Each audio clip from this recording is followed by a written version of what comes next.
Hello and welcome to Fresh Face One Shots. My name is Joey. And I'm Jacob. And welcome back to Joshua Williamson Superman! We just keep winning. So, in the midst of Night Terrors, we're still getting annuals, I guess, apparently. I have a feeling someone at DC screwed up the scheduling. It's very possible. But also because, this technically isn't, currently happening in Superman. The idea would have to be, I'm assuming, based on what happens in it, that it takes place during issue 5 at some point. Yes. In between, the main saving of the day and the spoilers, Lex Luthor getting stabbed.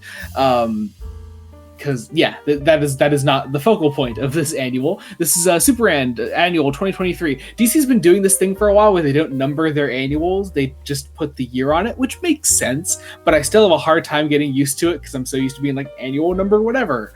Anyway, this is Annual 2023. And interestingly, this is just an extended issue of the run, which I really, really like. Yeah, no one's going to complain about it. It's more Joshua Williamson Superman, except for the fact that there's no Jamal Campbell on this. The arts, but I will say the artists, they got multiple artists. There are some wonderful artists on this. Whoever is specifically doing the Daily Planet interludes, is really good. I love whoever's doing that. Yes. Unfortunately, they don't give the page breakdowns.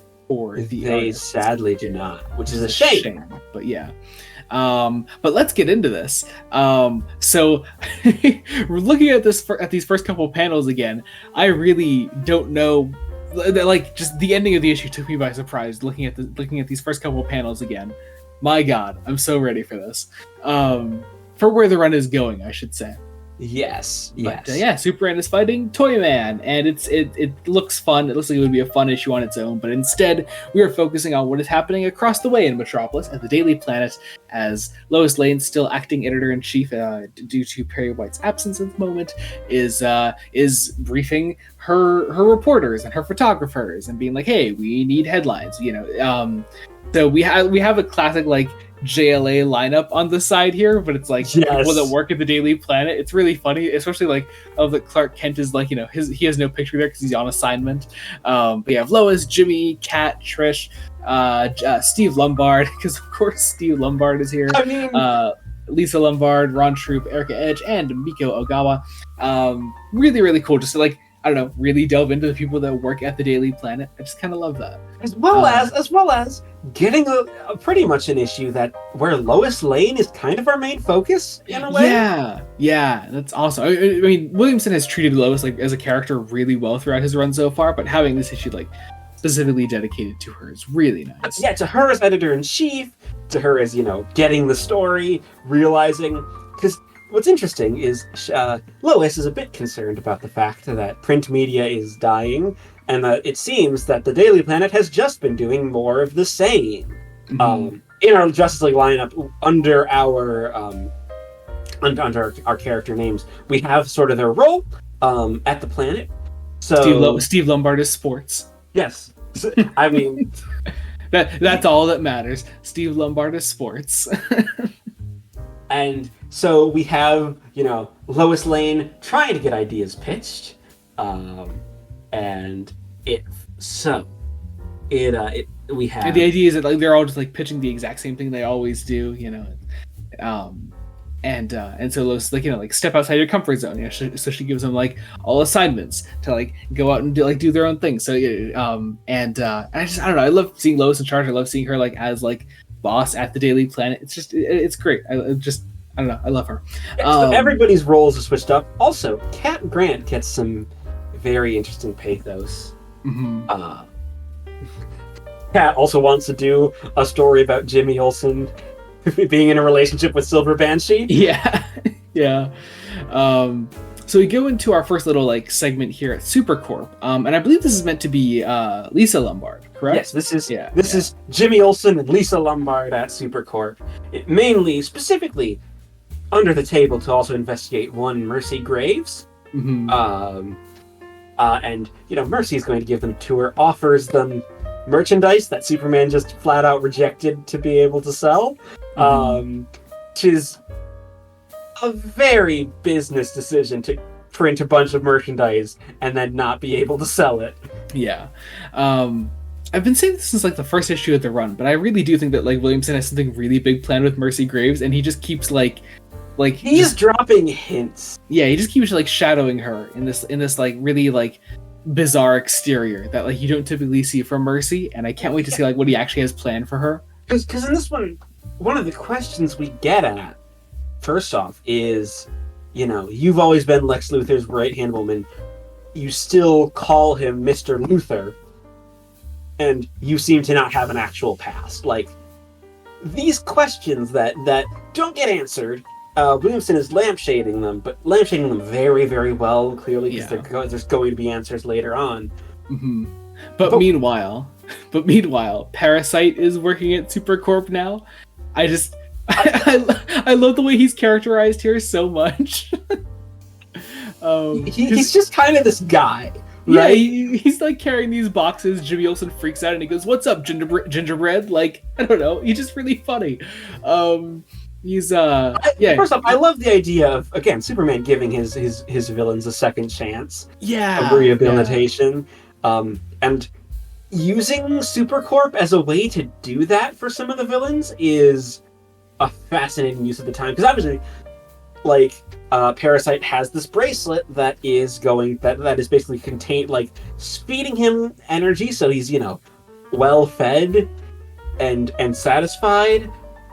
And, you know, he's allowed to live his life and have some sort of a sense of normalcy and acceptance, which I think will be a very, very interesting thread if we follow this through. I really, really hope this isn't just like a one-off, almost like annual plot. I hope this... Yeah. I think we'll definitely see a lot more of this. I think like the fact that this annual exists like where it does in the run is telling of like where Williamson is going with future issues.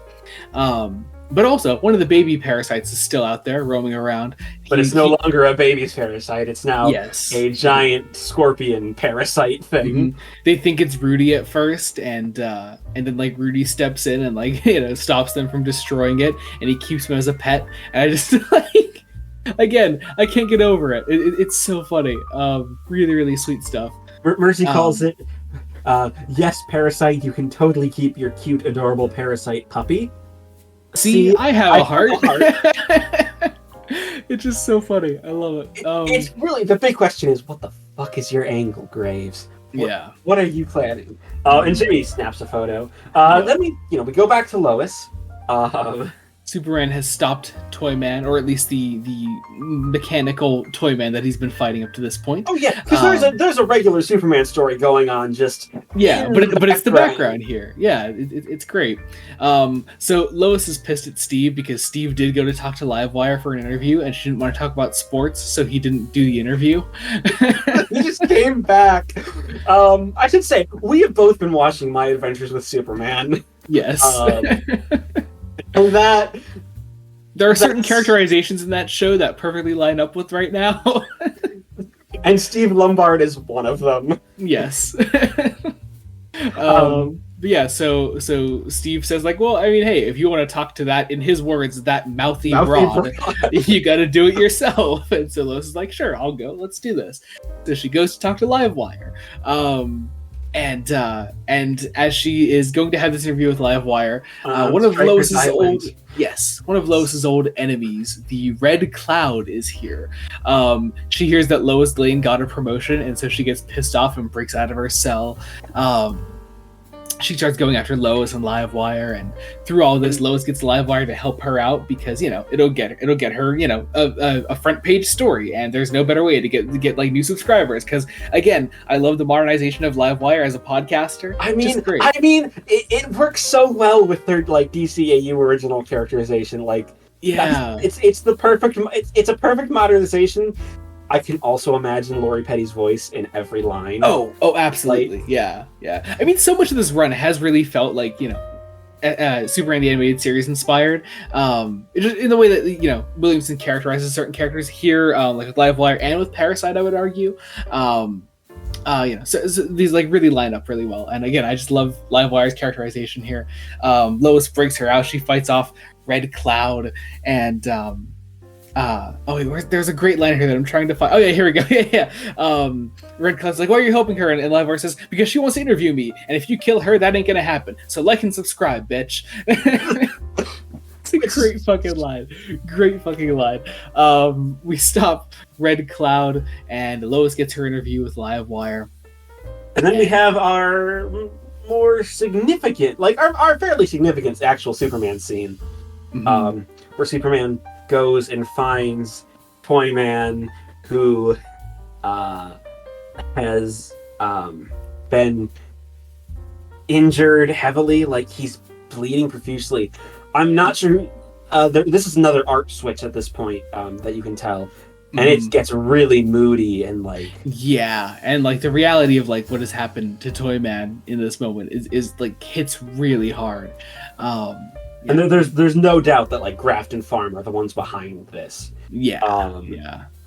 And then Lois has some of her interns basically go through every paper archive, published and unpublished, on Lex Luthor, for the story that she wants. Specifically in the first 5 years since he moved to Metropolis. Yes. Because as far as we know, nobody ever reported on Lex's time as a superhero in Metropolis. And some, it seems as if somebody has been covering it up. So, yes. Meanwhile, in Suicide Slum, Cat Grant's taking her ride along with the police. She's hitting on one of them, which is a little weird. But yeah, they get stopped by this bank robbery. And Marilyn Moonlight shows up, who's a character I've been severely missing in this run since she made her brief appearance before. I'm really excited to see like what Williamson has planned with her, because again, much as Cat Grant points out in this scene, we don't know much about her. But we do have a very interesting metatextual connection between these two characters that Williamson is establishing here. I don't know for what end, but there is like this instant connection in between the characters that I got. Mm-hmm. I also have a feeling, obviously, that Marilyn Moonlight's going to have some interesting stuff to do with Metropolis's past. Yeah. I'm looking forward to the eventual inevitable issue where it's just a full-on Moonlight flashback. She has this line of, because Metropolis had never felt safe for me. And there's a lot of ways that line could go. Mm-hmm. And Cat Grant's response being just, I get it, I do, trust me, I think is really important. And apparently she gets an interview with Marilyn Moonlight, and we don't see it in this issue. I want to know what it says. I really do. But she gets her interview, and that's the important part. And we see the front page of the Daily Planet the next day. It's a Livewire interview, story about Parasite, Marilyn Moonlight. It seems to be at least a good paper from the Daily Planet, and a good news day. Lois has done her job, and it's really also great to see. Jimmy has a date with Silver Banshee. We don't get to see it. Fucking should. But yeah, she goes onto the rooftop, tells Superman that he missed his deadline, which is really funny. And they go downstairs together, and Superman sees that Lois has all these like files pulled on Lex Luthor, and that the reports of Lex's time as a superhero in Metropolis were buried by it was one person buried every single story about Lex Luthor being a hero in Metropolis, and that it was Perry White, who has not shown up yet in the run. And I love what Williamson is doing with Perry's absence from the story, and what it can mean going forward. I find that really fascinating. So, yeah. And also we find out Perry's running for mayor. Yes. Yeah. So, and then we have some teases. Jacob, I'm so happy. Imagine my surprise and joy when I turned that page and saw the one and only Lobo. I'm so excited. I don't know. I love that he's even here. He's being chained up and experimented on by Grafton Farm, who take a blood sample from Lobo, and they examine it. Lobo says that he is the last son of Zarnia, aside from his good for nothing daughter. But they find that it might be something else. There's a hidden sequence inside him, a kind of a tracker, as Graft says, or no, Farm. Yeah, Farm says. I keep mixing up the two names. But yeah, so then we cut over to a tease. Yes, we cut over to Zarnia with a bunch of Zarnians and people that look like Lobo, and there's somebody commentating over all of it, watching over it, and it's a bottle city. It's a bottle city. It with is some the doomsday dogs. Yes, with the one and only Brainiac watching over, and that is where we end our annual. And like, my God, I don't know. I lost my fucking mind when I read that, and I should have called Brainiac having something to do with this. Well, didn't we also? I'd completely forgotten about this. Didn't they also have like a tease at the end of the first issue that like so like oh, you have things to come? And wasn't Brainiac part of that, or wasn't he part of the tease somehow? I had completely forgotten about that. So that was really nice to see here, and also just one of the benefits of reading month to month. Yes. Is that like maybe you do forget about teases like that, and so when characters have surprise appearances like this, you have it comes as a nice fun little bit to like get excited about in future issues. And yes, and I am so excited for issue 6. Like, yes, but as of right now, all I really want is issue 6 so that I can see the resolution of that motherfucking cliffhanger. I need to know. My God, I need to know. It has been 2 months, Joshua. I know you're writing Night Terrors, and I've been having fun with Night Terrors, and it's been great. But that's a cliffhanger that needs resolving. Like, it does. But Williamson is a very busy man at DC right now. That's what I have also been loving his Green Arrow. His Green Arrow's been so fucking good. I was gonna say he's writing what 4 books? He's going on to his 3rd monthly right now with Batman and Robin. So yeah, yes. And then wasn't Green Arrow just extended to a 12 issue too? Yeah. So they're only like 3 issues into that, so he's got a while to go on that. Yeah. And there's also a good chance that they're just going to keep it going if the sales are good. So because decent sales and pre-orders are what got it extended from 6 to 12. So anyway, but yeah, I guess that about does it. If you haven't already, check out our Night Terrors coverage. We just released Night Terrors number 3. The event is coming down. It's winding down now. We have 3 episodes left to do on that to cover. We're doing the 3. We're doing the second Super Antaya, Night Terrors number 4, and Night Terrors Night's End. That's all coming out throughout the rest of the month, throughout these next couple weeks. I think there's also a Brave and the Bold issue coming out later this month. I think it's like 2 weeks from now. I'm pretty sure. I believe so. I believe it's 2 weeks. So yeah, lots of exciting things still coming this month, and then we finally get to slow down in September a little bit. Yes. Yes. We're back to our 3 regulars next month with Superman number 6, Brave and the Bold number 5, and Wonder Woman number 1 by Tom King, which I'm very excited. Wonder Woman number 1 or 801. And yes. Yeah. So I have seen Gail Simone's praise for Wonder Woman number 1. Yes, Gail Simone's praise is very high for Tom King's Wonder Woman. In all 3 of her threads. Yes. The one genuine thread and the two joke threads. I love it. I don't know what you're talking about. They were all genuine. Yeah, true. You're absolutely right. I fully believe the other 2 happened exactly the way they're described. Yes. So anyway, I guess I'll just thank you all so much for watching. Until next time, this has been Joey Morgan and Jacob Licklider. Goodbye. Goodbye.